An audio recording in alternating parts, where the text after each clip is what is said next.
Chat. I'm sorry. I'm hungry. I'm like rushing around. I didn't want to be too late. What's up? What's up, Holly? What's up, everyone? Give me 1 sec. Let me get my water.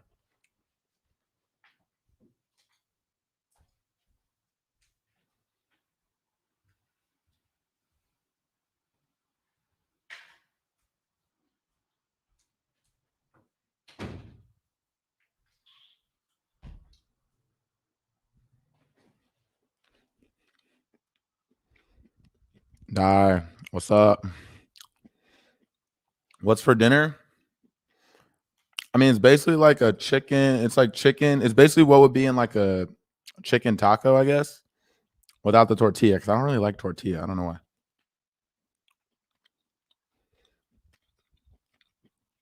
Eat. I know. I need to keep my weight up for football. Have you ever used the name Nick? Have you ever used the nickname JJ? Yeah, pretty much all my close friends, teammates call me JJ.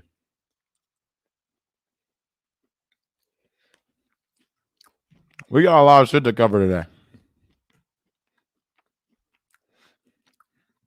I almost didn't do this live stream because I was gonna go to the Echo Park protest, but literally hella shit came up and I just couldn't make it. But if there's one tomorrow, I'm gonna go tomorrow, and I'm trying to get some type of equipment, so maybe I'll live stream it. But it's crazy. We'll go over basically what's going on. We'll go through an article about what's going on in Echo Park, which is in LA, by the way. You guys wouldn't like. I'm from the Midwest, so when I thought of LA, I thought of like Hollywood, Beverly Hills, Westwood area, which is where all the very, very, very wealthy people live, and that's what they show in the movies. And then I started actually going downtown LA, and it's nuts. There's just homeless people everywhere. I mean, they cordoned them off into like a few blocks, a few square mile radius downtown. But I mean, it's stunning. It's stunning, especially considering the taxes we pay, not only to the state of California, and obviously Los Angeles is one of the biggest hubs in California, but also to the city. And they're doing nothing about the homeless population. Nothing. They're not housing them. They have this like Project Room Key, which is like haphazardly put together and not, very effective. I'm sure there's more empty rooms, like empty hotel rooms, motel rooms, than homeless people, homeless individuals, unhoused individuals. But they don't want to do anything about it because I'm sure the hotels and motels, I'm sure they've given considerable amount, like developers have given some considerable amount of money to the people that make the decisions when it comes to some of these like Project Room Key and the FEMA money that's available that has not been taken advantage of by the state. And they don't want the homeless people in their empty hotel rooms, motel rooms, apartment buildings, all that type of stuff. So instead of just housing them in those empty rooms, which makes the most sense, because of money, they're not going to do that. And it's messed up. It's messed up, and 95%, if not 99% of those homeless people you see are black and brown people, right?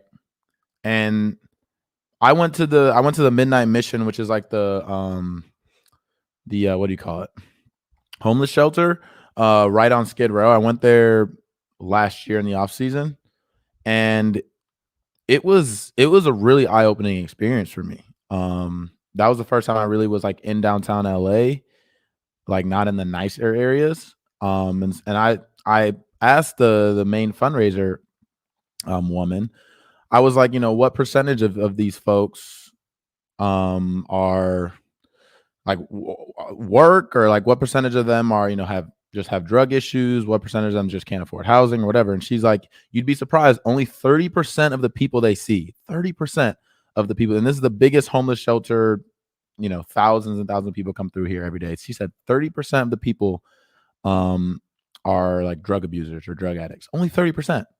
The other 70% are people that just can't afford to housing down in LA, or are living out of their cars, or just, down on their luck.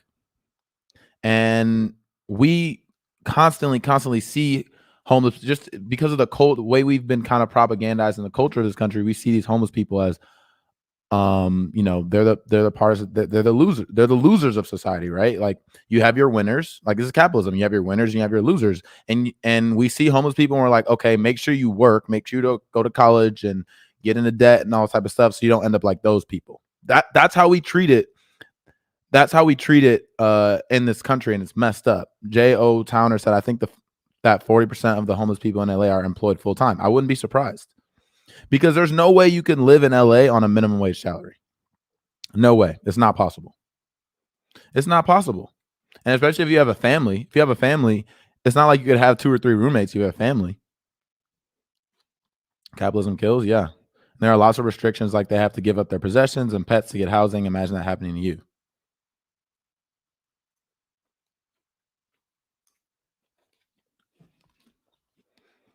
Doubt you can make it on $15 in LA. No way. No way. No way. And I've seen a bunch of studies that say it literally costs more money to not house these people than to house them. And that's the same thing with the prison industrial complex. Like, I think it's like $75,000 per year per inmate that we're paying, instead of just, I don't know, providing job opportunities. And then think about most of the people. I learned this from Chris Hedges. Only 25% of the people in the United States prison system have committed a violent crime against someone else, a physical violent crime against someone else. The other 75% are there probably because Joe Biden and the drug war. You have to remember, the reason that people, I watched this Netflix documentary recently. It's so good. I think it's called Crack, Cocaine, and something. It's new. It just got on Netflix, but it was unbelievable. Unbelievable. You see the real, like, beginnings of this systemic issue, and I mean, it pretty much all started with Reagan, of course. I mean, Nixon, and then on to Reagan, but it was unbelievable. And just from that, a lot of the people that are in, the prison that got these mandatory minimum sentences and all type of stuff, the reason that they went into, say, those lines of work, as far as drug dealing within, these communities, just poor, desperate communities, was because there's no jobs, there's no opportunities there. And one of the guys was saying, at the time McDonald's was paying like $3.25 an hour. He's like, I'm not doing that. $3.25 an hour, you can barely live off that. Oh, well, there's, then they pour all the crack and cocaine into the hood, into the inner cities, and you're making so much more off that. And that's not even a choice for a lot of people. When you're desperate and you have to feed your kids, that's not even a choice. And this is why a lot of these people are in prison. So you can either spend $75,000 every single year per inmate, or you could actually spend way, way, way less money, provide that person a job opportunity. And not only are we all saving money, but you're also lifting up a community, because most of the people that are incarcerated are Black and brown. You're lifting up communities. You're not separating and ruining families. I mean, it just goes on and on. Y'all know this. But I don't want to get it too much into it, because I do want to show y'all this, because I couldn't believe this, but I mean, I can believe it. But here, let me cue this up for you guys. So I tweeted this out because it's just so appalling. It's so appalling, but it's not super surprising. Great when they put the fuel dumps on these helicopters. I would have dumped it on Glendale Boulevard a long time ago. I'll bring the match. They're laughing. Y'all hear that? They're laughing. They say, you know what that immediately took my mind to was Vietnam, because when it's not all jokes and games when it's another people. When it's another people, it's not all jokes and games, because that's exactly what they did. They dropped essentially lit fuel from helicopters on the people, and now what we do overseas, now they're joking about doing it now here. They're joking now. You know, who knows if it's going to stay a joke? But the fact that they said that, I think that was on I guess that must have been caught on like the police dispatch airwaves. I mean, it's just unbelievable. And half of every single dollar, 50 cents to every dollar spent in the LA County budget, discretionary budget, meaning the budget that the mayor has, agency to decide off of, 50%, 50 cents on every dollar goes to the cops. 50 cents to every dollar. It comes out to about $1.8 billion a year. $1.8 billion a year. And that money isn't going to community centers. It isn't going to Boys and Girls Club. It isn't going to retrofitting these schools to make sure that the poor and low income schools have the technology so that the kids can stay ahead, especially during COVID. It's not going to the teachers. It's not going to the infrastructure of these disadvantaged communities, Black and brown communities. It's not going to any of that. It's going to policing. It's going to criminalizing everything, punishing everything. What resource does the police bring to a community, particularly when they're not from that community? What resources do they bring to that community? Nothing. They strip those resources away from that community, because not only are those resources that are going to the police not being spent in other places, right? But you're also paying them essentially to criminalize everything that's happening in your town that they're not even from. You're just getting screwed multiple times. 50 cents to every dollar. It's unfathomable. So that's going on right now. I might try and get Jackson Hinkle is actually there in Echo Park. So I might try and get him on the live stream, and hopefully maybe we can see what's going down there. All the super chat money that I get today is going to be going towards the Echo Park Relief Fund. And I'm also going to do a match of that. So essentially, I guess this is kind of like a charity stream, but it's going to go to it's an Echo Park Relief Fund. I got to find it. But they're just spending, all the money that they get, all the donations that they get is going straight to funding jobs for the unhoused people in Echo Park and all that. So it's a really good cause. And so we're gonna do that. We're gonna do that for the stream. And then hopefully if there's some type of protest or demonstration there tomorrow, hopefully I can make it and maybe live stream it. Sorry, I'm so hungry right now.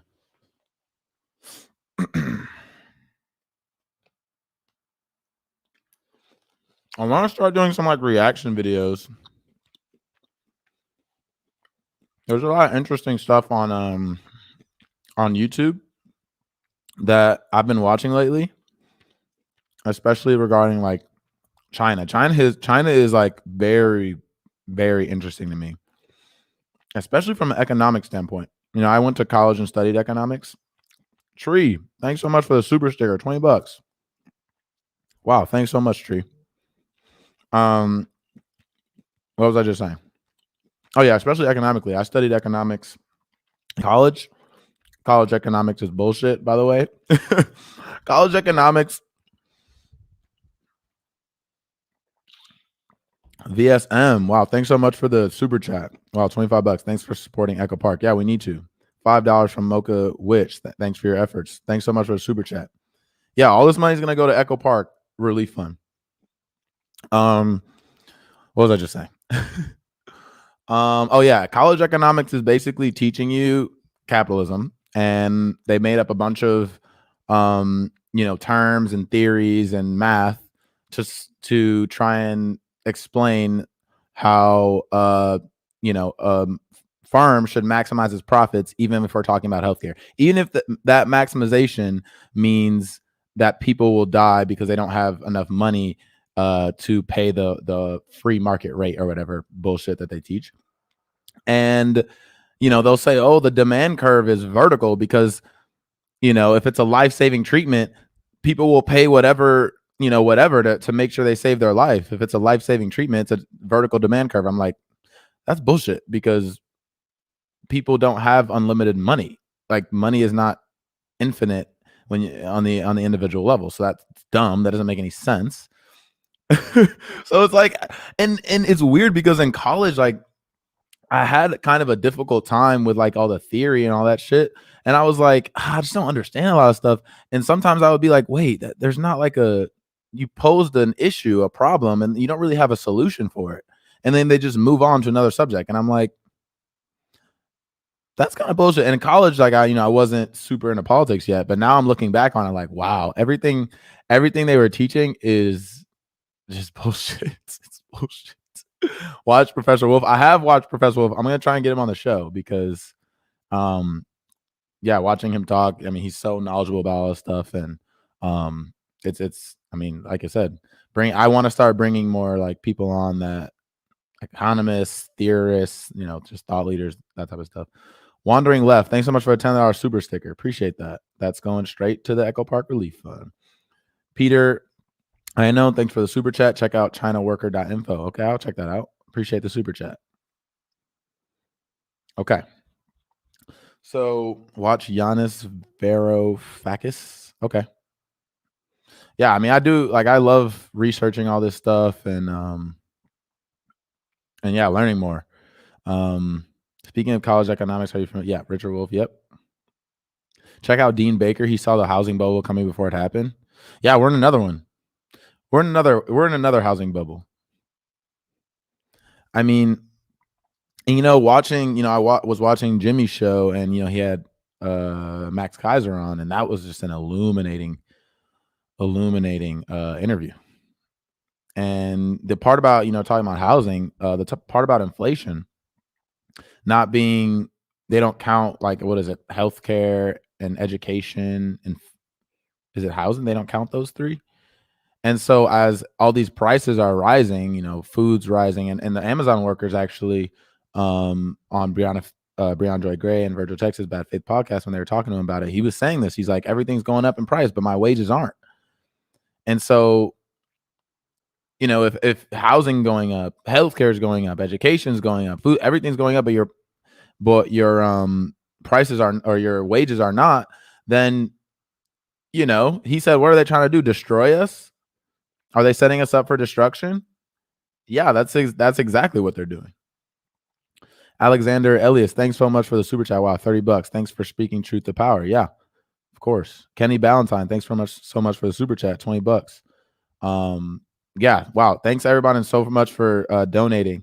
This is going straight to Echo Park, so I'm really excited to be giving that to them, and to be supporting Echo Park, and maybe we'll be able to get Jackson Hinkle in here. Actually, let me give me 1 sec. I'm gonna try and send him this link, and maybe eventually we can get it to him.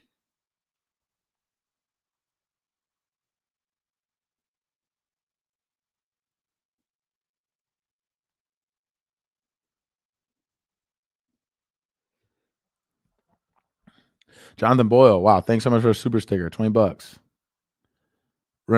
Renato Howard, thanks so much for a super chat.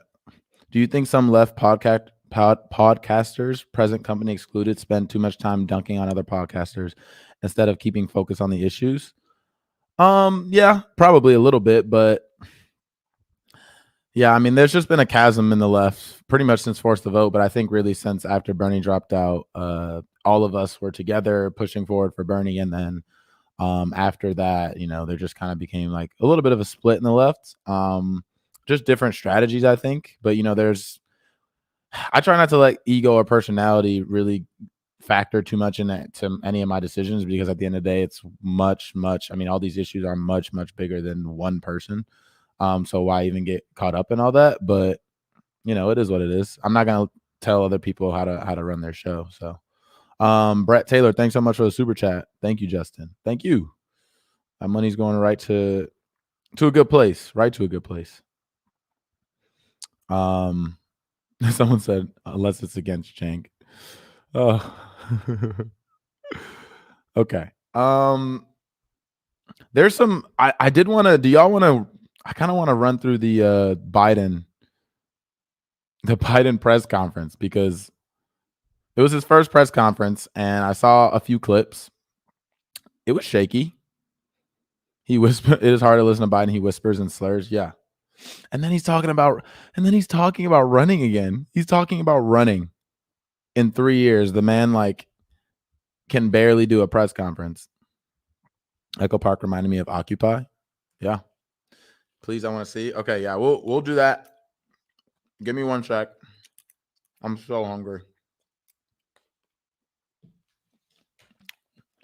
Just a few clips of him saying he won't do shit for us. Basically. All right. What if I told you there's a list that tells you what members of Congress are corporate Democrats? Look up new Democratic Caucus membership. Wouldn't be surprised. Okay. Yeah, I haven't seen it, so we're going to be watching it live together. Let me pull it up.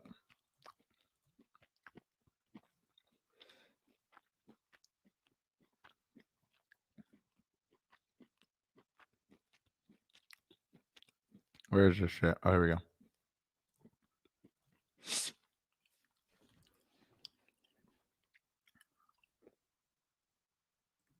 Okay, I skipped ahead past all his opening remarks because he wasn't saying nothing. But I think I'm gonna Suli, thanks so much for the super chat. $20. Wow. Y'all are coming in clutch for my people in Echo Park. Thanks for the super chat, Suli. Okay. I think I'm gonna watch it at at least 1.25, because this man talks slow as hell. Okay. Big deal. Got passed. Growing the economy. People's lives are changing. So let's see what happens. Yo, his facelift though did wonders. His facelift did wonders. He did get it. If you look at his pictures of him in the 2000s, late 2000s, he's got all just what happens when you get old. And then, he snatched all that right up. Looks pretty good. Look at him. Face don't move. Michael Schmel, thanks so much for the super chat. Have you tried watching Tubo of the Fifth Column YouTube? He has a really unique perspective. Okay, I'll check him out.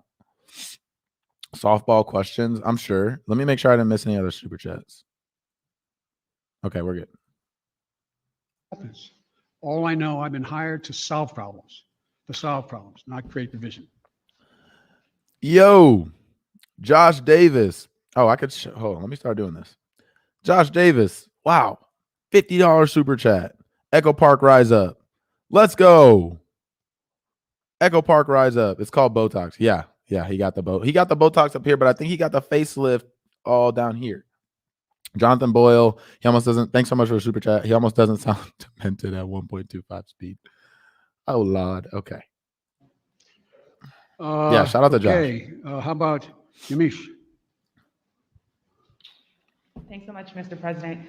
You've said over and over again that immigrants shouldn't come to this country right now. This isn't the time to come. That message is not being received. Instead, the perception of you that got you elected as a moral, decent man is the reason why a lot of immigrants are coming to this country and entrusting you with unaccompanied minors. How do you resolve that tension? And how are you choosing which families can stay and which can go, given the fact that even though with Title 42, there are some families that are staying? And is there a timeline for when we won't be seeing these overcrowded facilities run by CPB when it comes to unaccompanied minors?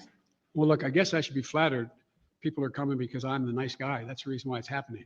That I'm a decent man, or however it's phrased. That, that's why they're coming. Yo, this man is not decent. Yo, this always kills me. Yo, if you voted for the war in Iraq, period, you're not decent. Period. That's it. That's where it starts and ends. What happened to Iraq and the hundreds of thousands, if not millions of people that were killed, innocent people, on false pretenses, on a lie, already you're not decent. So the whole, like, the fact that the media is like, you're decent because you're not openly, overtly racist, even though at times you are, like, that just makes me so angry. And the fact that we accept that in this country, the fact that we accept someone like Joe Biden and act like he's decent, even though he's already dropped bombs in Syria, he's already, supporting a coup in Venezuela, he's already, hyping up tensions with Iran, with China, with North Korea. Yeah, that's not decent, bruh. So I don't know what earth you're you're on, but I'm on this one. I'm in this reality, and that's not decent. Even I think like 2 or 3 years after the Iraq War started, all the Democrats, trying to save face, we're saying, oh, now we don't support it. Now we don't support it. Joe Biden was still out there capping for George Bush, talking about he still supports the Iraq War. This is 2 or 3 years after it's already been shown to be a complete failure, and he's still doing that. Because no, Biden's a good guy. Truth of the matter is, nothing has changed. As many people came, 28% increase in children to the border in my administration, 31% in the last year in 2019 before the pandemic. AV, thanks so much for the super chat. I've been loving your show. I've been sharing it. Thanks. Appreciate that. Solitary year. Mass incarceration. Yep. Increase in the number of people coming to the border in the winter months of January, February, March. He also said nothing changed every year. In addition to that, so how are you more decent than Trump if you haven't changed any policies? And by the way, does anybody suggest that there was a 31% increase under Trump because he was a nice guy and he was doing good things at the border? That's not the reason they're coming. The reason they're coming is that it's the time they can travel with the least likelihood of dying on the way because of the heat in the desert, number one. Number two, they're coming because of the circumstances in country. The way to deal. Joe Biden. Why are the circumstances in their country so dire, Joe Biden? Why? Jackie Pago, thanks so much for the super chat. Thanks for doing the stream and donating / matching. Great thing to do. Love your show. Keep fighting the good fight. Thanks. We'll do. Joe Biden, and this is why neither party has a solution to immigration, because they'll never confront the real issues. They'll never confront the root cause of why all these people are coming to our country. And that's because of U.S. imperialism throughout the last 50 years within their countries, just completely decimating them. And, what happened in Iraq when we decimated that country? It becomes increasingly violent because there's a power vacuum. So this is why nothing is going to fundamentally change under Biden or under Trump or under Pence or under whoever, Obama. Like, it's all the same. Adrian Riffat, thanks so much for the super chat. Fine on, brother. Drug war Biden is ramping up. Right. And then, yeah, you're a decent man, but you just fired a bunch of people who I'm sure, scheduled and set their whole lives for working at your administration. And then in 2021, you're going to fire them for past legal drug use. A lot of them legal drug use, even though your former boss, who you forgot his name when you were campaigning, and your VP also admitted to smoking weed. And come on, Joe. We all probably know you done the same damn thing. This is ridiculous. Deal with this problem, and I started to deal with it back when I was United States Senator. Vice President, for putting together a bipartisan plan of over $700 million to do with the root causes of why people are leaving. What did Trump do? He eliminated that funding. He didn't use it. He didn't do it. And in addition to that, what he did, he dismantled all the elements that exist to deal with what had been a problem and has been continued to be a problem for a long time. He, in fact, shut down the number of beds available. He did not fund HHS to get the children out of those border patrol facilities where they should not be and not supposed to be more than a few days, a little while. I hate these filibuster ass responses, bro. What we're doing now is attempting to rebuild the system that can accommodate than what is happening today. And I'd like to think it's because I'm a nice guy, but it's not. It's because of what's happened every year. Let me say one other thing on this. If you take a look at Propping the up number of cartels people by coming, criminalizing drug use. the Yep. vast majority, the overwhelming majority of people coming to the border and crossing are being sent back, Thousands, tens of thousands of people who are over 18 years of age and He is single hard to listen to. people, one at a And time coming, have been sent back, sent home. it's not fair. Give They're us a sending break. back We the didn't get a vast proper majority of the transition. They're families gonna that are parrot trying to that work shit out for the now next with year. Mexico, their willingness Trump to left it take so all those bad. families It's back. gonna take us a whole year to rebuild. That's what's refix it. happening. They're not getting across the border. And those who are coming across the border who are unaccompanied children, we're moving rapidly to try to put in place what was dismantled, as I said. For example, of all the children who are coming across the border, over 70% are either 16 or 17 years old. We're not talking about people ripping babies from mother's arms or little 3-year-olds standing on the border. Less than, I think it's 1.5% fall in the category of the very young. So what we're doing is we're providing for the space, again, to be able to get these kids out of the Border Patrol facilities, which no one should be in any longer than 72 hours. And today, I went to, for example, I used all the resources available. to Yeah, me, this went is to the Defense boring the hell Department, out of me. and Because and he's just the explaining, putting kids in, not in, I guess it's not cages anymore. It's migrant detention facilities, or, I don't know what they're calling it now, like summer camp for migrants. I'm sure, I wouldn't be surprised if they said that, and then the mainstream media came out and supported and covered for him. Thomas, thanks so much for the super chat. Have you ever thought about auctioning an autographed jersey to raise money for Echo Park or other causes? I'd love to get an autographed jersey. Wow, that's a good idea. I might, yeah, that's a good idea to consider. Okay, let's find the next question. He's just gonna filibuster his way through it. Am I giving you too long an answer? Because if you don't want Yes, the you detail, are. No, but I mean, I don't know how much detail you want about immigration. Maybe I'll stop there and finish. My follow-up question is, one, if you could talk a little bit about which families, why they're being allowed to stay, what the families that are being allowed to stay, why they're being allowed to stay. In addition to that, when it comes to the filibuster, which is what Zeke was asking about, there's immigration is a big issue, of course, when it related to the filibuster, but there's also Republicans who are passing bill after bill, trying to restrict voting rights. Chuck Schumer is calling it an existential threat to democracy. Why not back a filibuster rule that at least gets around issues, including voting rights or immigration? Jim Clyburn, someone, of course, who you know very well, has backed the idea of a filibuster rule when it comes to civil rights and voting rights. Well, look, I guarantee you, he don't give an answer on this. He's gonna filibuster the question about whether or not he's gonna do anything to get rid of the filibuster. I'm going to deal with all of those problems. The question is the priorities as they come and land on my plate. Let's go to the first question you asked, the first of the second questions you asked, and that is, what about dealing with families? Why are not some not going back? Because Mexico is refusing to take them back. They're saying they won't take them back. Not all of them. We're in negotiations with the. They're not all from Mexico. I think we're going to see that change. They should all be going back. All be going back. The only people we're not going to let sitting there on the other side of the Rio Grande by themselves with no help are children. And what we're doing there, and it's an important point to understand. I know you understand. Wait, so he's not sending back children. I think I read something that said if there's a child and they're with their like non-parents, so say they came with an older cousin or a grandparent or an aunt or an uncle, they're gonna send back the older person that if they're not their parent, but they'll keep the kid in the migrant detention facilities. I don't mean to say that, but an important point to focus on. The vast majority of people under the age of 18 coming to the United States come with a telephone number on a wristband, or come with a telephone number in their pocket in the United States. A mother, a father, a close relative, a grandmama, or grandpa. What was happening before is it's taking literally weeks and weeks and maybe even months before anybody pick up the phone and call to see if there really was someone there. Well, we've set up a system now where within 24 hours, there's a phone call made as that child crosses the border. And then a verification system being put in place as of today. Bro, he's filibustering this whether like or not it's so significantly. There's two ways where they can be taken care of.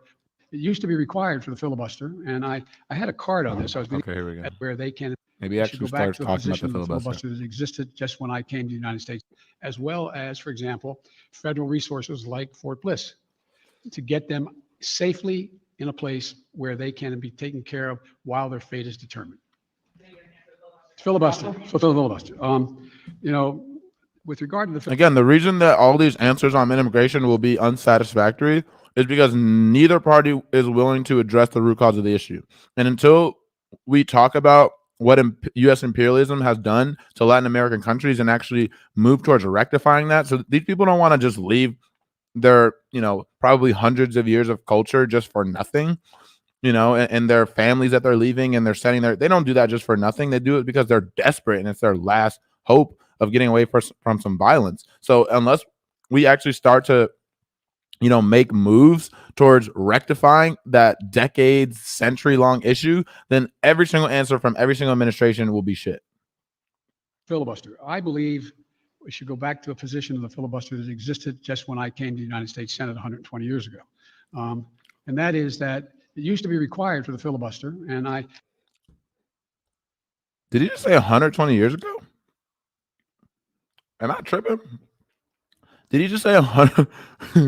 Did he just say 120 years ago? Bruh, is this man Biden like, I don't know, I don't know. Was that a slip up? where they can be taken care of while their fate is determined. Filibuster. So filibuster. Joe Biden's With regard 150. to the He might filibuster, be. I believe we should go back to a position of the filibuster that existed just when I came to the United States Senate 120 years ago. And that is that Maybe he was trying to say under 20 years ago, but under 20 years ago, that's still too soon because it's 2021. Yeah, he was in the Senate in like the 70s, right? Bro, wait, what? Wait, what just happened? First true thing he said, yo, that don't make no sense. It would make sense if he said 150 because then he meant under 50. What the? it used to be required for the filibuster, and I had a card on this. I was going to give you the statistics, but you probably know them. That it used to be that from between 1917 and 1971, the filibuster. Yeah, everyone go existed. like the video. There were a total of 58 motions to break a filibuster. That whole time. Last year alone, there were 5 times that many. So it's being abused in a gigantic way. And for example, it used to be you had to stand there and talk and talk and talk and Jonathan talk Boyle, until you thanks so much collapsed. for the super chat. Waiting guess for him to what? reference the People other got tired Biden of running talking for and tired of Senate. collapsing. Filibusters broke down and we were able to break the filibuster, get a quorum and vote. So I strongly support moving in that direction. In addition to having an open mind about dealing with certain things that are just elemental to the functioning of our democracy, like the right to Oh, my basic. bad. Yo, Tom Cotton. I've heard Lindsey Graham. Of course, Mitch McConnell. Multiple people have came out saying that they don't care how long of a filibuster they have to do for some of these bills, especially these voting rights bill. They will filibuster until they croak. So if that happens, they've already said they do it. So if you don't get rid of the filibuster, 1, you're screwed. 2, once the Republicans come into power, you can guarantee you, because this is the frame of the argument. People have been pushing for it, so it's kind of accepted. And so once the Republicans get into office, you can guarantee yourself that that filibuster is gone. If it's needed to pass a tax cut or pass some type of draconian ass neo-fascist legislation, they'll get rid of the filibuster to do it, and they won't even have a second thought about it. Right to vote. We've amended the filibuster in the past. But here's the deal. That's you not a observe, bad I'm thing to fairly make them practical croak guy. on the I want to Senate get floor. things done. I want to get them done consistent with what we promised the American people. If you want to get them done, you have to get rid of the filibuster. place where I get 50 votes so that the Vice President of the United States can break the tie, or I get 51 votes without her. And so I'm going to say something outrageous. I have never been particularly poor at calculating how to get things done in the United States Senate. So the best way to get something done, if it holds near and dear to you that you like to be able to, anyway, we're going to get a lot done. And if we have to.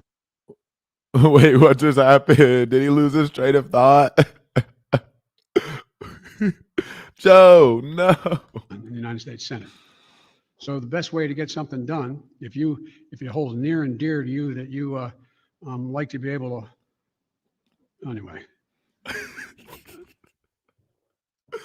This man's talking about getting stuff done. Groundbreaking legislation that he's going to negotiate his way through the Senate, Republican, Democrat, doesn't matter. He's going to get it done. The man can't even get the sentence out. He can't even finish the sentence. He can't even get the sentence done. What is going on? This is the leader of our country. What is supposed to be the world superpower. And you wonder why China is like within a decade of just overtaking us completely. This is what we're putting up with. The man can't even, he does, like, look, I lose my train of thought too, but I'm not on a national press conference talking about very, very, very important issues that you're going to get done. You can't even think of the issues and you can't even finish the sentence that you're talking about getting done. We're going to get a lot done. And if we have to, if there's complete lockdown and chaos as a consequence of the filibuster, then we'll have to go beyond what I'm talking about. Okay, hang on. Sorry. Oh, Ms. Kim. Thank you, Mr. President. To follow up on the filibuster, so do you believe it should take 60 votes to end a filibuster on legislation or 51? If we can end it with 51, we would have no problem. You're going to have to, the existing rule, it's going to be hard to get a parliamentary ruling that allows 50 votes to end the filibuster. Hold up, I gotta show this. Plebs Unite said maybe he's just really new to smoking weed. Bro, you know this man is punishing other people for smoking weed while going home and probably doing that. Actually, smoking weed has shown, there is evidence that it helps with dementia, with symptoms of dementia. So, probably should consider that. Also, like, he's punishing people for smoking weed, but when it was his son, it's, oh no, he needs help. He just needs help. He needs rehab, and I love my son, and I'll never apologize for my son.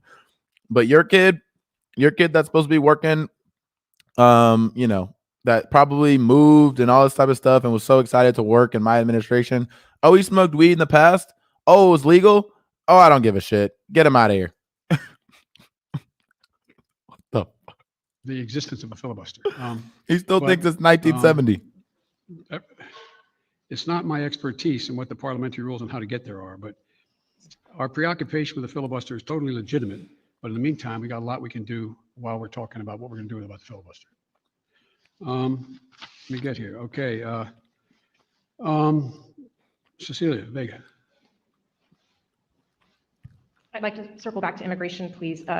You just listed the reasons that people are coming, talking about in-country problems, saying that it happens every year. You blamed the last administration. Sir, I just got back last night from a reporting trip to the border where I met 9-year-old Josel, who walked here from Honduras by himself, along with another little boy. He had that phone number on him, nuts. and we were able to call his family.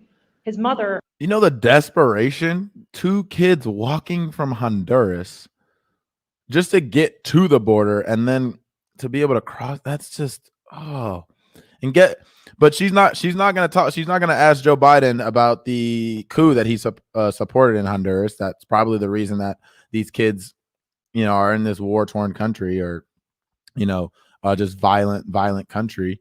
And now they're having to leave. Again, won't get to the root cause of the issue. We'll never get there. It's just going to talk about, everything that devolves from there. Jonathan Tipton Myers, thanks so much for the super chat. Says that she sent her son to this country. His credit card bill is she decent, believes and that he you almost are goes not off on a supporting reporter, then unaccompanied chills out. He's minors working like now her that he son. passed That's the why she ARA. sent him alone from Yeah. Honduras. So, sir, you blame the last administration, but is your messaging in saying that these children are and will be allowed to stay in this country and work their way through this process, encouraging families like Josel's to come? Well, look, the idea that I'm going to say, which I would never do, if an unaccompanied child ends up at the border, we're just going to let him starve to death and stay on the other side. No previous administration did that either, except. But when it comes to sanctions, And as a result of the sanctions that we, impose on other countries, kids go hungry and starve. And especially what we're doing in Yemen, supporting Saudi Arabia's genocide in Yemen, not only with weapons, but, with strategic planning and all that type of shit and their blockade, which is starving. I think the UN said it might starve 400,000 kids soon. I don't care about that. I don't care about that. I don't care about that at all. But if they so happen to show up at the border, I'm not going to let them starve. I'm going to send them back to their country that they were walking 1,000 miles to get away from. But just at the border, I'm a decent guy, Joe Biden. And yeah, I don't know. That just pisses me off. Trump. I'm not going to do it. I'm not going to do it. You just act like That's he's why so much I've better than asked Trump. The Vice President of the United States yesterday to be the lead person on dealing with focusing on the fundamental reasons why people leave Honduras, Guatemala, El Salvador in the first place. It's because of earthquakes, floods. It's because of lack of food. It's because of gang violence. It's because of a whole range of things that when I was vice president had the He same doesn't obligation to mention deal with the unaccompanied children. coups he I was supported able there, to the get it multiple slowed up coups. significantly by working with the heads of state of those communities to do things like in one of the major cities, the reason people were leaving is they couldn't walk the street because their kids were getting beat up or shot or gang violence. Well, what I was able to do is not give money to the head of state because so many are corrupt, but I was able to say, okay, you need lighting in the streets to change things. I'll put the lighting in. We got a contractor. We got the type of lighting. We paid directly to the contractor, did not go through the government. And violent crime significantly was reduced in that city. Fewer people sought to leave. When this hurricane occurred, the two hurricanes, instead of us So you're going down committing and to a helping Marshall in a major Plan way, for Latin so America. that people would not have a reason to want to leave in the first place because they didn't have housing or water or sustenance, we did nothing. We're going to do a lot in our administration. We're going to be spending that $700+ million a year to change the life and circumstances of why people leave in the first place. That mother did not sit around on the kitchen table and say, I got a great idea. Way I'm going to make sure my son gets taken care of is I'm going to put him, how old was he or she? He's 9. I also met a 10-year-old. Question here is whether Capacity Yep. right now with mostly unaccompanied minors. There are kids that are sleeping on floors. They are packed into these pods. I've spoken to lawyers who say that some of these children have not seen the sun in days. What's your reaction? He's gonna What keep is your giving the reaction same to these answer to all this images that stuff. have come out from that particular facility? And I'm not Is saying what's this isn't an happening issue. It is a very acceptable to pressing you? big And when issue is this that going to be fixed? they're not going to solve that's a because, serious like I said question, earlier, right? but It's acceptable to me. they're just going to keep asking the same That's question why as we're like, gonna I be don't moving know, 1,000 of all those these kids other out things are going on in quickly. the country. That's why I got Fort Bliss opened up. That's why I've been working from the moment this started to happen to try to find additional access for children to be able to safely, not just children, but particularly children. Forces in Afghanistan, The answer is U.S. troops from that country as a candidate in foreign affairs. Can't wait till he says about this. I heard Afghanistan. So Thank you, Mr. President. I wanted to ask you about Afghanistan. You face a May 1st deadline for the withdrawal of U.S. troops from that country. As a candidate in foreign affairs, you wrote that it is past time to end these forever wars. Can you commit to the Don't American believe people that shit. that by May 2nd, the U.S. will no longer have forces in Afghanistan? The answer is that it's going to be No. hard to meet the May 1 deadline. Just in terms of tactical reasons, it's hard to get. God, they're those troops so out. full of So what we've been shit. doing, what I've been doing, and They what don't ever want to get Secretary out Blinken has of been doing Afghanistan. has been, we've been meeting His- with our allies. His Secretary of those other State, nations that this man's Secretary of State came straight from Raytheon. The board of Raytheon. In fact, when he was already confirmed, he still had stocks in Raytheon as he was giving out contracts to Raytheon. So if you really want to know if they're going to get out of Afghanistan or Syria or, stop trying to, institute a coup in Venezuela, no. They're not going to do any of that because he's wholly owned and, is a subsidiary of defense contractors. So that ain't happening. He's like, ooh, May 1st. I don't know. It sounds a little soon. How about 2030? We'll think about it then. have NATO allies who have troops in Afghanistan as well. And if we leave, Which is we're gonna also do so in bad. a safe and orderly way. We're in consultation, I said, with our allies and partners and how to proceed. And Secretary Blinken is meeting in Brussels this week with our NATO allies, particularly those who have forces there. And General Austin is just met with Kayani, and I'm waiting for the briefing on that. He is the leader, quote, in Afghanistan and Kabul. And there's a UN-led process that's beginning shortly on how to mechanically get people, how to end this war. But it is not my intention to stay there for a long time. But the question is, how and in what circumstances do we meet that agreement that was made by President Trump to leave under a deal that looks like it's not being able to be. One day we're gonna go through Katie Halper shows covering Echo Park on their live stream. Okay, bet. I'm gonna try and get Jackson Hinkle in here to talk about that as well. But one of these days I'm gonna go through that I think it was Washington Post actually story about the Afghanistan papers, which they basically revealed that for the past 15, 16 years, they've had no earthly idea what the hell they're doing in Afghanistan. So there's no strategy. There's no plan. He's acting like there's some huge grand scheme and plan. There's none of that.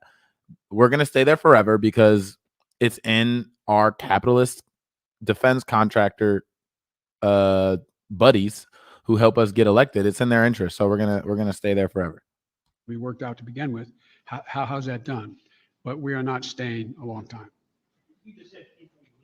Do you think it's possible that we will leave? The question is when we leave. Sorry, do you believe, though, it's possible we could have troops there next year? I can't picture that being the case. Okay, Kristen.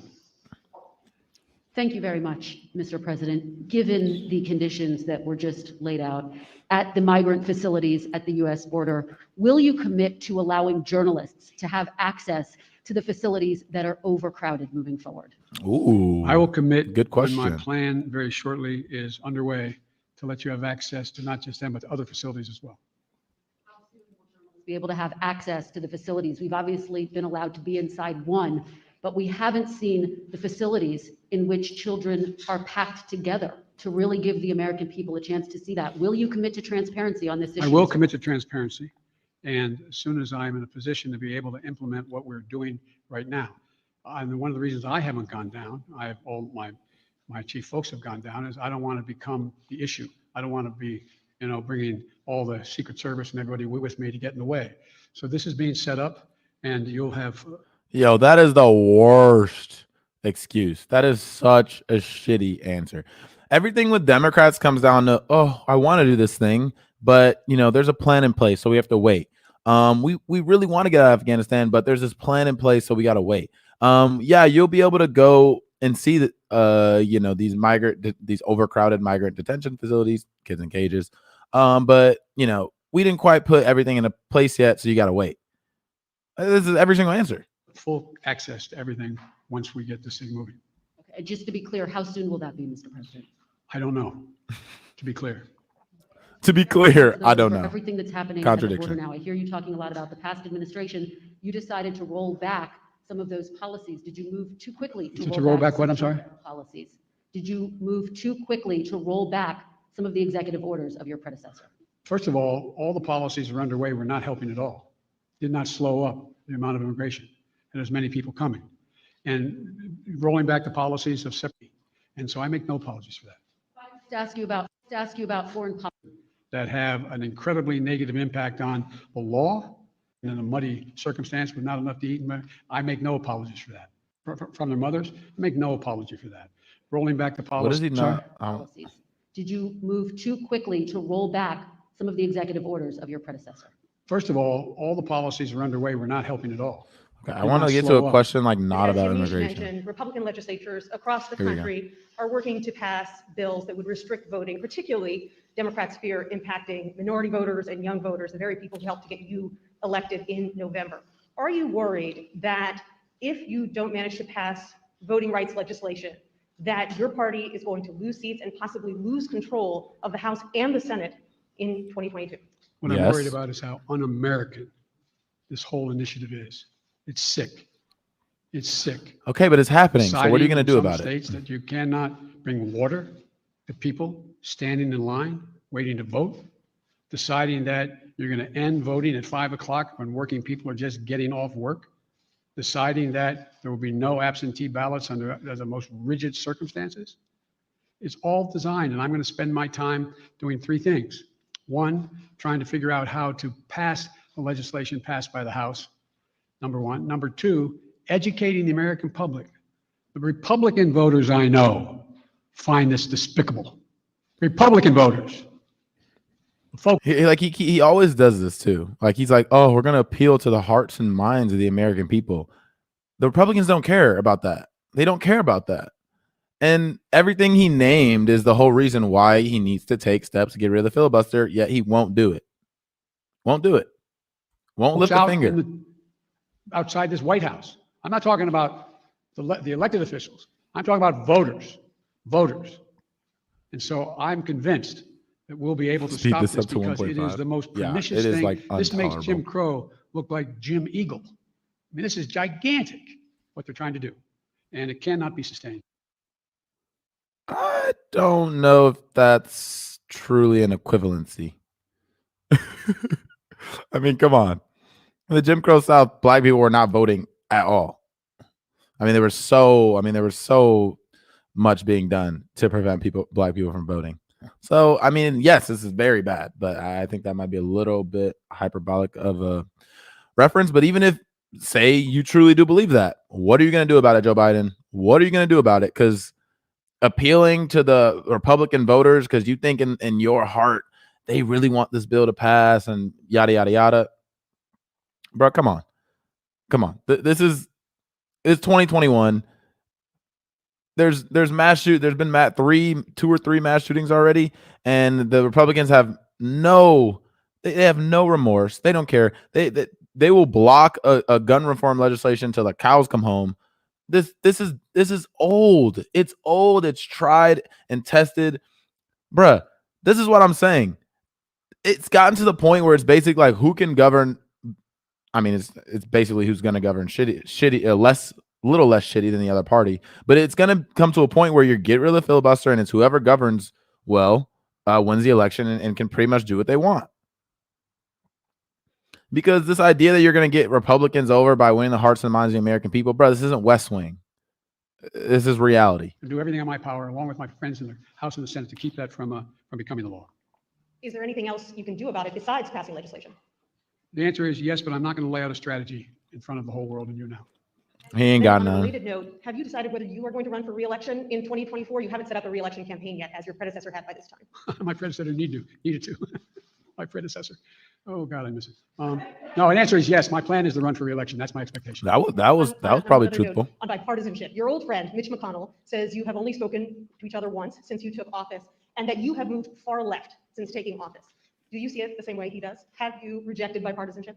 No, I haven't at all. I've been meeting. When's the last time a president invited the opposite party Bro, down? who at least a half cares? dozen times to talk about issues, everything from how we work. Who cares about bipartisanship? Nobody. Why are you even asking on how about we that? reestablish our Who ability cares? to make computer chips, and how we get ahead of the game, how we can work together. And we're working together on a bunch of things. But look, I'm I know so Mitch well. uninterested in Mitch this. knows me well.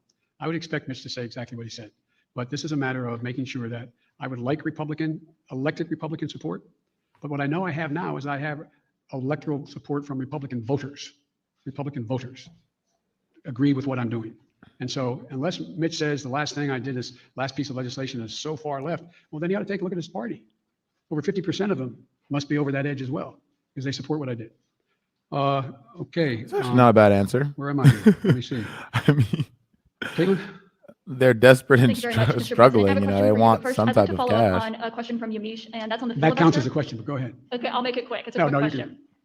Regarding the filibuster, at John Lewis's funeral, President Barack Obama said he believed the filibuster was a relic of the Jim Crow era. Do you agree? Yes. If not, why not abolish it if it's a relic of the Jim Crow era? Successful electoral politics is the art of Oh yeah, yo, she got his ass. Woo, she got him. Wait, I guarantee you, I guarantee you, he does not answer this with a straight answer. I guarantee, because she got him. She got him so bad. That's a true gotcha question. That was a good setup. Let's figure out how we can get this done and move in the direction of significantly changing the abuse of even the filibuster rule first. It's been abused from the time it came into being by an extreme way in the last 20 years. Let's deal with the abuse first. It sounds like you're moving closer. That's a oh. There's no like after she asked that, is the filibuster a relic of the Jim Crow South? Yes. Then why don't you want to get rid of it? The American people want real reform and real change. Let's talk about how we can do it. No, yo ass got. You got, and she's right. If it's a relic of the Jim Crow South, which it is, actually your buddy Strom Thurmond holds the record for the longest filibuster in the Senate, 24 hours filibustering the, I think, 1957, 1958 Civil Rights Act. So it is a relic of the Jim Crow South, and you need to get rid of it if you're going to get any of this stuff done you're talking about, because I mean, you're still going to have a hard time, especially with the Voting Rights Act, because like actually, let me show you all this, because I saw this and I thought it was interesting. But this is what Joe Manchin has to say. So even if they get rid of the filibuster, Joe Manchin says any overhaul of voting rights must have GOP support. Must have GOP support. So you're already fighting an uphill battle even without the filibuster. If the filibuster's there, it's never going to happen. You're going to get voted. You're already at a disadvantage in the House, so you'll probably lose the House in 2 years, because on top of the fact that you're, this plan that y'all, legislation that y'all passed is not going to do nearly the amount of amazing things that you talk about. So there's going to be depressed Democratic turnout. It's a midterm, typically there's lower turnout there anyway. So she destroyed him. There's no reason to keep the filibuster around at this point. It's being used to stop any type of progress. So get rid of it. And he just did not have an answer for that. To eliminating the filibuster. Is that correct? I answered your question. You also just made some news by saying that you are going to run for re-election. I said that is my expectation. So is that a yes, that you are running for re-election? Look, I don't know where you guys come from, man. I've never been able to travel. I'm a great respecter of fate. I've never been able to plan 3.5 years ahead for certain. And if you do run, will Vice President Harris be on your ticket? I would fully expect that to be the case. She's doing a great job. She's a great partner. She's probably And do hella you believe you'll mad. be running against former President Trump? Oh, come on. I don't even think about it. I have no idea. I have no idea whether it'll be a Republican Party. Do you? I know you don't have to answer my question, but I mean, do you? I mean, look, this is the way I view things. I've become a great respecter of fate in my life. I set a goal that's in front of me. Do you hear me talk about that at all? This is I just love the so $5 billion a year. The third reason I said I was running. boring. These are basic things. They're not even asking on China. these Are questions. you considering so banning bad. imports of forced labor products? And would you consider cutting off U.S. investment or Chinese access to international payment systems? Well, look, they're each specifically legitimate questions, but they only touch a smidgen of what the relationship with China really is about. I've known Xi Jinping for a long time. Allegedly, by the time I left office as vice president, I'd spent more time with Xi Jinping than any world leader had, because President Obama and the Chinese President Hu decided we should get to know one another, since it was inappropriate for the President of the United States to spend time with the Vice President of another country. But it was obvious he was going to become the new leader of China. So I spent hours upon hours with him alone with an interpreter, my interpreter and his, going into great detail. He's very, very straightforward. Doesn't have a Democratic with a small d bone in his body, but he's a smart guy. He's one of the guys like Putin who thinks that autocracy is the wave of the future. Democracy can't function in an ever complex world. So We have one party when I was rule elected, he called too. to congratulate me. We have one I party think to the rule surprise too. of the China experts who were Two sides of the people same on call coin. as well as mine listening. We had a 2-hour conversation for 2 hours. And we made several things clear to one another. I made it clear to him again when I told him in person. Keep on several exposing these occasions lying ass that we're not politicians. looking Thanks so much, for Nikki. That's my confrontation, cousin. although we know there will be That's my cousin, steep Nikki competition. Kama. Appreciate it, Two, cuz. that Love we'll you. have strong competition, but we'll insist that China play by the international rules. Fair competition, fair practices, fair trade. Thirdly, in order to compete effectively, I indicated that we're going to deal with China. I can't effectively. deal with this. Okay. We're going to need three things. I'm to do sorry. that. I'm sorry. I'm done. I can't anymore. It's so boring. I think that's what he wants, though, right? Like he wants to have these filibuster answers. He spent a whole hour answering like 10 questions, and it's just someone said I should hear what he said on gun reform. Let me know what he said. I genuinely can't watch that anymore. It's boring me to death. And yeah, I don't want to talk about it anymore. I'm done. It's just boring. Is ripe for parody. Yeah. Yeah. Did you guys? Okay. I want to let me transition to this because did y'all see the Amazon CEO come after Bernie? What the Amazon of all companies? This is where it started. This is how it started. This guy, Dave Clark, husband, father, cool. CEO of Amazon Worldwide Consumer. Okay. So this guy, obviously everything going on in Bessemer, Alabama right now, and everyone knows all the union busting tactics that Amazon has been employing, and the reason that these people are actually protesting and try or not protesting, but trying to start a union. And this guy comes in because what did Bernie tweet? I wish I saw what I can find it. I can find it. Let me find it. Because okay. Whatever. It doesn't matter. It doesn't matter. It doesn't matter what Bernie tweeted. Probably something good about how Amazon sucks. Okay. So this guy says, I welcome Senator Sanders to Birmingham and appreciate his push for a progressive workplace. Do you? That's probably a lie. I often say we are the Bernie Sanders of employers. But that's not quite right because we actually deliver a progressive workplace. That's wild that he actually typed that out, sent it, and believed it. Of course, he got, look, all these quote tweets are people shitting on him, so he got ratioed real bad. For our constituents, a $15 minimum wage, healthcare from day one, career progression, and a safe, inclusive work environment. The $15 minimum wage, Bernie forced them to do that. Bernie forced their hand because he introduced the Stop Bezos Act. Healthcare from day one is probably spotty, shitty healthcare. Career progression, I haven't heard much. I haven't heard much people working in fulfillment centers or warehouse and then progressing to become some type of VP or executive. So that's kind of bullshit. And a safe and inclusive work environment. Really? Okay, we'll learn more about that later. So if you want to hear about $15 an hour in healthcare, Senator Sanders will be speaking downtown. But if you would like to make at least $15 an hour and have good healthcare, Amazon is hiring. And this is what Ken Clemenstein said. Is there a way to make $15 without having to pee in a bottle to make quotas? Right. So everyone knows this is transparently bullshit. And we've seen multiple stories about this is personally when I knew Jeff Bezos was just a terrible human being, and so was Amazon.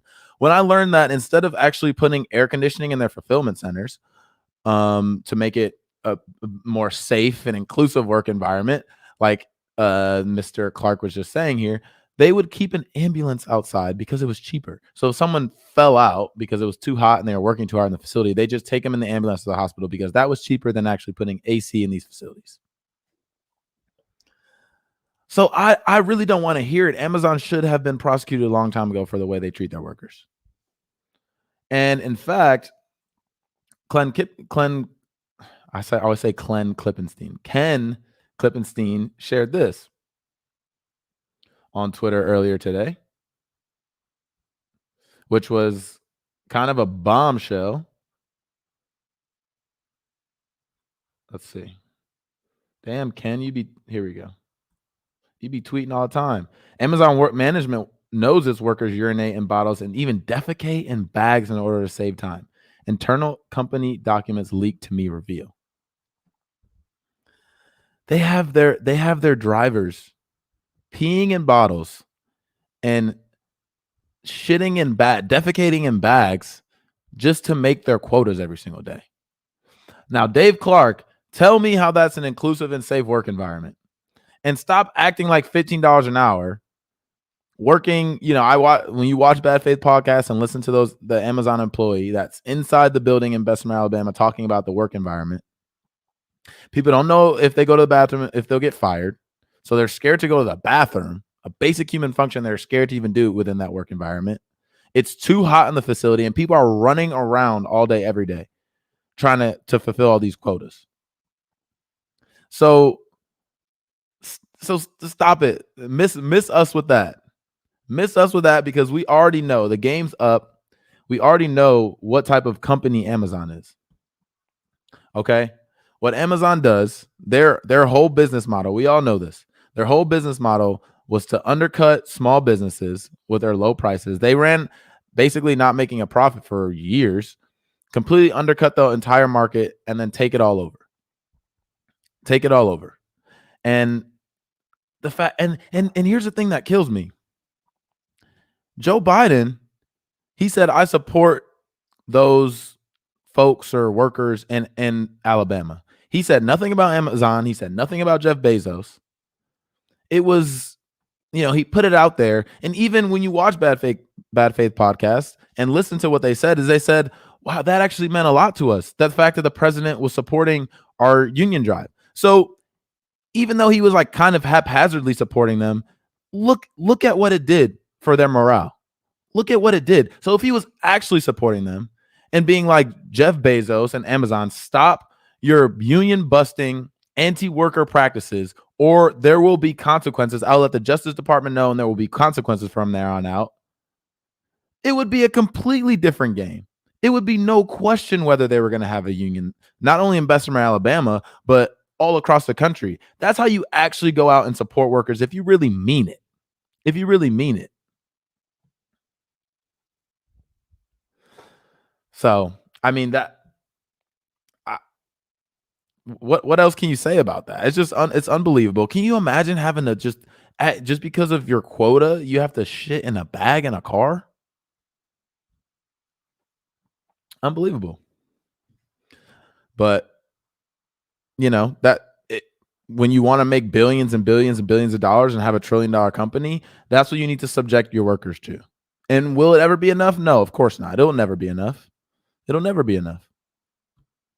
It's such a waste of a company. Yeah. Think of how many politicians they own at Amazon. Oh, I'm all of them. All of them. I mean, they basically, when it came to their like headquarters, they have these municipalities lobby for who's going to get this big Amazon headquarters facility in their city, because they say it's going to bring all these jobs, right?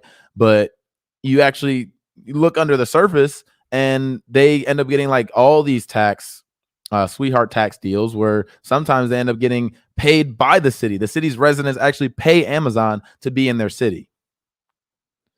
And so, yes, it does bring jobs, but these are not, it destroys small businesses. It completely empties out and hollows out, a lot of the same thing with Walmart, a lot of these rural towns and even small cities. Ooh, okay. Wow. Plebs unite. Wow. $100 super chat. Let's finish strong with contributions to Echo Park, y'all. Let's build a little bit more momentum to help the least fortunate communities across the country. Solidarity is our last hope to even see incremental positive changes as a society. Yo, shout out to Plebs Unite. Wow. Huge super chat. That's going straight to the folks out there in Echo Park. I'm feeling I'm feeling energized. I kind of want to go. Well, Jackson Hinkle is there now. Let me check in with him. I'm going to see if I can get him on the stream. Give me 1 sec.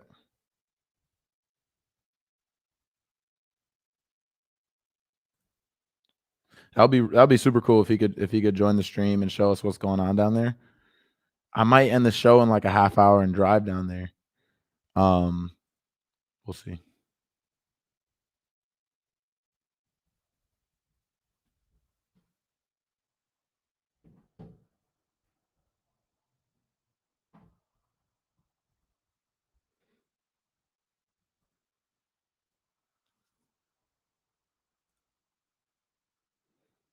All right, we'll see if we could get Jackson on the stream. Summer of 1970. Thanks so much for the super chat. $10 super chat. Appreciate that. Let's create an Amazon tax applied to their sales and services. This Amazon tax will raise money to fund the social programs we need. Yeah, we need that. We need a wealth tax. We need increased corporate tax. Close the corporate tax loopholes. Close the, and reinstate the estate tax. I mean, all that. Everything redistributive is what we should be pushing for. Because if you think about it, whoa, the Sand Queen. Wow, $50 super chat. Let's go. You guys are coming in clutch. If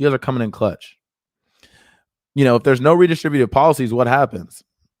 You get this influx of cash, and I've learned a lot of watching the Kaiser Report. Definitely recommend that. But you get this influx of cash, and the Fed and everyone will say that there's no inflation, but you see gas prices go up. You see housing prices go up. You see education, healthcare, all that stuff inflates. And if there's no redistributive policies, then you get this money that comes into people, and it goes immediately where? It goes to landlords. It goes to, creditors, lenders, and it inflates their assets.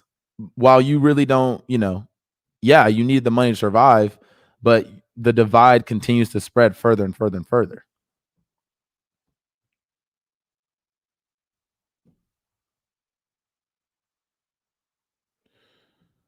How much got raised? I don't know yet. You guys let me see. Let me check it out. Let me see how much got raised by you folks. You guys are coming in clutch for Echo Park.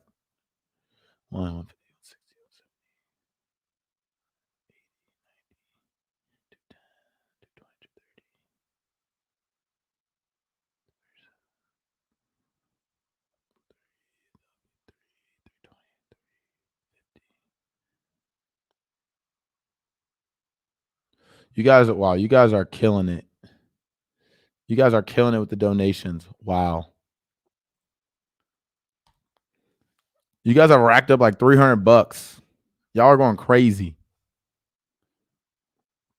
It's the fourth quarter, time to clutch it out. Y'all are going crazy. There's like $350 been raised. China isn't our problem. We've given them our manufacturing at the expense of Americans. Yeah, that's another thing I learned about China is the way they kind of have started to beat us at our own game is that they became the manufacturer of the world, right? And because we have all these capitalists here looking for cheaper and cheaper labor, which is going to give them higher and higher and higher profits, lower labor costs. Tristan G, thanks so much for the super chat. Doing what I can. It's all you need. Everyone's doing what they can. And so they took advantage of the greed within our system to build their economy. And now we have, because of they build everything that we buy it, we have obviously this large deficit to them, and we rely on them for a lot of our supply chain. So I mean, they really just took advantage of us, of our capitalist system, of the greed within our system, and the need for lower and lower labor costs at all times. Now, China was able to lift a lot of their population out of poverty because these people started getting these jobs. Were they paying well? No, they weren't paying well relative to us, but relative to them, they were going from making dollars per day to making thousands of dollars per year. We have shit infrastructure, no manufacturing, inflation now because of COVID. We are not in control of anything at this point. We pretend we are, we aren't.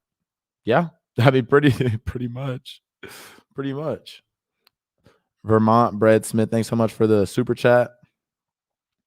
Let me see if I can get Jackson on here. If not, I might just pull up. It's a little bit of a drive, but I might just pull up. Maybe I'll live stream from there, but it would have to be on my iPhone. We'll see. Or maybe I'll just get some clips and then show them on another live stream. I might live stream again this weekend. Let me see if there's anything else I want to share with you guys.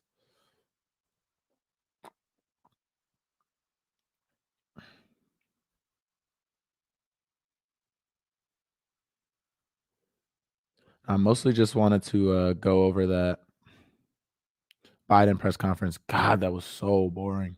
It's so hard to get through, like when Democrats, because I mean, they just talk about process and we need more time and we promise we're helping on these issues, and they're really not. And they're doing marginal things. China didn't steal intellectual property. Corporations give it to them so they can manufacture there. Exactly. Yeah. So if they're manufacturing all the iPhones over there, even if they don't have the exact intellectual property itself, they can like reverse engineer because they're actually producing it. And so like Richard Wolff said, they didn't steal it. It was a deal. A deal was brokered, and the deal was we were going to manufacture pretty much all of our tech stuff there because it's cheaper, and then they were going to send it. We were going to buy it back. But on the other end of that deal is they're building all this stuff, so they're going to have an ability to start to understand the technology in and of itself. I mean, it's really our fault. That's really on us. Let me hit up Jackson, see what time.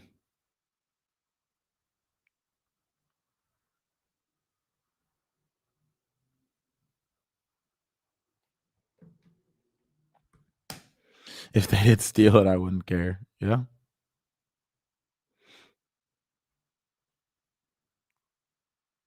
His gun reform answer is great. He has a Joe moment, forgets the question. Whole question 1 second after it was asked.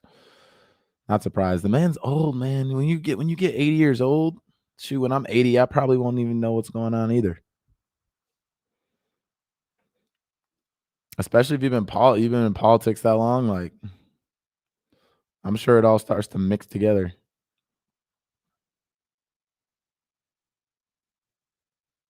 Instagram Live. That's a good idea. Yeah, I think I might, if Jackson doesn't hit me back pretty soon here, I might just pull up. Let's organize fight for a 4-hour day. Imagine we need to fight for a 4-hour or 4-day work week first.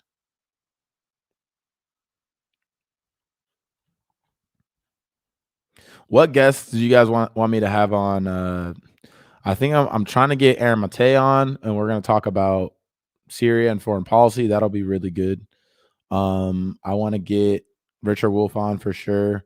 I want to get Cornel West. That would be a dream. Plantastic Life, thanks so much for the super chat. Are you familiar with economist Mark Blythe from Brown University? Check out his videos on YouTube. I do know who Mark Blythe is because of Jimmy's show, and that'll be cool to get him on as well. The 8-hour fight was the truth. Now we put it to the capitalists by organizing a 4-hour workday. That'd be amazing. That'd be amazing. Do you still play football professionally? I do. Jackson had some family emergency. I think he said he's going. What are your thoughts on socialism, and do you know any socialists? Do I know any socialists? I mean, people, the lefties that I know, like personally in my life, I mean, most people that are in my life are not super political. But what are my thoughts on socialism? I mean, I think the way Richard Wolff puts it is just great. It's like, I mean, and really that's what China is this state capitalist country, which is, he explains it essentially socialism, which is essentially like this bridge between like capitalism and communism. So I want to do Stephanie Kelton modern monetary theory. Yeah, I mean, I know that's like the pretty much like this. I don't know. I have to do more research and stuff. I don't like talking about stuff if I'm not super knowledgeable on it. You should have Kyle on. Yeah, I can get Kyle on for sure. But we're gonna be doing more, with this channel. I want to do a lot more like just informational stuff. Like I want to do some type of like live reactions to YouTube videos talking about, like talking about China, talking about socialism, just all that type of stuff. And we're gonna learn more on this channel as well. So I'm looking forward to it. And we're gonna be going through this journey together. So I'm excited. Thomas Horter, thanks so much for the $2 super chat. Get anyone on, bro. You go. Thanks, man. Appreciate that. No pundits. Bet. I mean, I'm gonna have my I mean, when you say pundits, so you like other lefty YouTubers? Because I'm gonna definitely have like Katie Halper on. I'm gonna have Brianna Joy Gray back on. Eventually, maybe we'll get Jimmy on the show. I'll have Jackson Hingle on. We're gonna have a lot of people on. We're gonna have a lot of people on. Boots Riley, he's from okay. Boots Riley, I know Boots Riley. I don't know if I'd be able to reach out and get him on though.